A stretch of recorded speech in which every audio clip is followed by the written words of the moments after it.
پاکستان کی سیاست میں ان دنوں 18ویں ترمیم موضوع بحث ہے اور حکمراں جماعت پاکستان تحریک انصاف کے رہنما مسلسل اس ترمیم پر بات کر رہے ہیں۔ تحریک انصاف کے 21 ماہ پر مشتمل دور حکومت کے تیسرے وفاقی وزیر اطلاعات شبلی فراز نے حال ہی میں عہدہ سنبھالنے کے فوری بعد جو پہلی پریس کانفرنس کی، اس میں ان کا کہنا تھا کہ کورونا وائرس کے خلاف جاری جنگ میں ملک بھر میں ایک ہی پالیسی رکھنے میں 18ویں آئینی ترمیم سب سے بڑی رکاوٹ ہے۔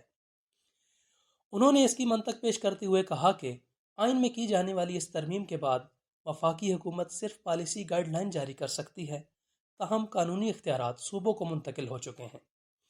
شبلی فراز کے اس بیان سے ایک ہفتہ قبل وفاقی وزیر برائے ترقی و منصوبہ بندی اسد عمر نے اپنے ایک انٹرویو میں کہا کہ 18ویں آئینی ترمیم سے وفاق اور صوبوں کے درمیان انتظامی معاملات میں ایسی خامیوں کی نشاندہی ہوئی ہے جنہیں دور کرنے کی اہم ضرورت ہے۔ یہ کوئی پہلا موقع نہیں ہے کہ حکومتی وزراء اور پارٹی قائدین کی جانب سے 2010 میں کی گئی اس اہم آئینی ترمیم کی مخالفت میں بیان دیا گیا ہو۔ دوسری طرف اس پہ اختلاف کی جماعتوں کی جانب سے 18ویں آئینی ترمیم میں کسی بھی قسم کی چھیڑ چھاڑ کی مخالفت سامنے آئی ہے۔ بالخصوص پاکستان پیپلز پارٹی نے اسے قومی یکجہتی کو نقصان پہنچانے اور آئین و قانون کی پامالی سے تشبیہ دی ہے۔ ناظرین، آج ہم آپ کو بتاتے ہیں کہ 18ویں آئینی ترمیم ہے کیا۔ پاکستان پیپلز پارٹی کے دور حکومت میں بحث و مباحثے کے بعد 19 اپریل 2010 کو پاکستان کی پارلیمان نے 2/3 اکثریت سے ملک کے آئین میں 18ویں ترمیم کی، جس کے ذریعے 1973 کے آئین کی 102 شقوں میں رد و بدل کیا گیا، اور وہ تبدیلیاں کچھ اس طرح سے ہیں۔ صدر مملکت کے اختیارات کو کم کیا گیا، اسمبلیاں تحلیل کرنے کا اختیار صدر سے لے لیا گیا، اسی طرح کئی دیگر اختیارات صدر سے وفاقی اور صوبائی حکومتوں کو منتقل کیے گئے۔ ہنگامی صورتحال یعنی ایمرجنسی کے نفاذ کا اختیار صدر سے لے کر صوبائی اسمبلیوں کو دے دیا گیا۔ آئین کو توڑنے کے ساتھ اسے معطل رکھنے کو بھی سنگین غداری سے تعبیر کیا گیا اور اسے ناقابل معافی جرم قرار دیا گیا۔ صوبائی خود مختاری کو یقینی بنانے کے لیے آئین کے کئی آرٹیکلز میں رد و بدل کیا گیا۔ بجلی کی پیداوار صوبائی اختیار میں دے دی گئی۔ صوبوں اور وفاق کے درمیان موجود کنکرنٹ لسٹ کا خاتمہ کر کے مرکز کے دائرہ کار میں آنے والے کئی قانونی اختیارات کو صوبوں کو منتقل کیا گیا۔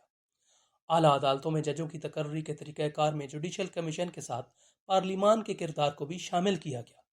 صوبوں کو فوجداری اور تعزیرات کے قوانین میں ترمیم کا اختیار دیا گیا۔ 5 سے 16 سال کی عمر کے بچوں کے لیے تعلیم لازمی قرار دی گئی اور اس کی مفت فراہمی کی ذمہ داری ریاست پر عائد کی گئی۔ سستے اور جلد انصاف کی فراہمی کو یقینی بنانے کے ساتھ غیر جانبدارانہ ٹرائل کو ملزم کے بنیادی حق کا درجہ دیا گیا۔ صوبہ سرحد کا نام تبدیل کر کے خیبر پختونخوا کر دیا گیا۔ فوجی سربراہان کی تقرری میں وزیر اعظم کی مشاورت ضروری قرار دی گئی۔ وزیر اعظم اور وزرائے اعلیٰ کے تیسری مرتبہ منتخب ہونے کی پابندی کا خاتمہ کیا گیا۔ یہ اصول طے کیا گیا کہ این ایف سی ایوارڈ میں صوبوں کا حصہ آخری این ایف سی ایوارڈ سے کم نہیں کیا جا سکے گا۔ تعلیم، صحت اور خزانہ جیسے اہم امور کا اختیار صوبائی حکومتوں کو دے دیا گیا۔ ناظرین، 18ویں ترمیم سے کیا مسائل پیدا ہوئے؟ ماہرین کا کہنا ہے کہ 18ویں آئینی ترمیم کی منظوری میں 3 سیاسی جماعتوں کا اہم کردار تھا، جن میں اس وقت مرکز میں برسر اقتدار پاکستان پیپلز پارٹی، حکومتی اتحاد میں شامل عوامی نیشنل پارٹی اور مرکز میں اپوزیشن جماعت پاکستان مسلم لیگ نون شامل تھیں۔ ماہرین کے بقول مذکورہ تینوں جماعتوں نے اس ترمیم کے ذریعے اپنے اپنے مفادات کا تحفظ یقینی بنایا۔ مسلم لیگ نون کے سربراہ میاں نواز شریف کو اپنے لیے تیسری بار وزیر اعظم بننے کی راہ ہموار کرنا تھی۔ عوامی نیشنل پارٹی نے اپنے ووٹر سے کیا گیا وہ وعدہ نبھانا تھا جس کے تحت صوبے کا نام سرحد سے تبدیل کر کے خیبر پختونخوا رکھا گیا، جبکہ پیپلز پارٹی کے لیے صوبوں کو زیادہ اختیارات کا ملنا انتہائی اہم تھا کیونکہ سندھ ان کا سب سے بڑا گڑھ ہے۔ ناظرین، اس ترمیم کے ذریعے کچھ ایسے اختیارات بھی صوبوں کو دے دیے گئے جو ترقی یافتہ ترین ممالک میں بھی صوبوں یا ریاستوں کو حاصل نہیں، جیسا کہ تعلیمی پالیسی۔ لیکن اس سے بھی بڑا مسئلہ مالیات یعنی کہ ریونیو کا ہے۔ صوبوں کو مالی اختیارات اس قدر زیادہ تفویض کر دیے گئے کہ وہ اسے ہینڈل ہی نہیں کر پا رہے، جبکہ کرپشن اس معاملے میں دوسرا بڑا مسئلہ ہے اور صوبوں سے اس حوالے سے کوئی پوچھنے والا نہیں ہے۔ وفاق کا خیال ہے کہ 18ویں ترمیم کے بعد صوبوں کے پاس ریونیو اختیارات زیادہ اور وفاق کے پاس کم رہ گئے ہیں۔ وفاق کے خیال میں اس نے بین الاقوامی قرضے بھی واپس کرنے ہیں اور دیگر اخراجات بھی اٹھانے ہیں۔ صحت اور تعلیم کے زیادہ تر اختیارات صوبوں کو منتقل ہو جانے سے وفاق میں مزید بے چینی پائی جاتی ہے۔ ناظرین، ماہرین اس خیال سے اتفاق نہیں کرتے کہ مقتدر قوتوں کو صوبائی خود مختاری سے کوئی مسئلہ ہو سکتا ہے۔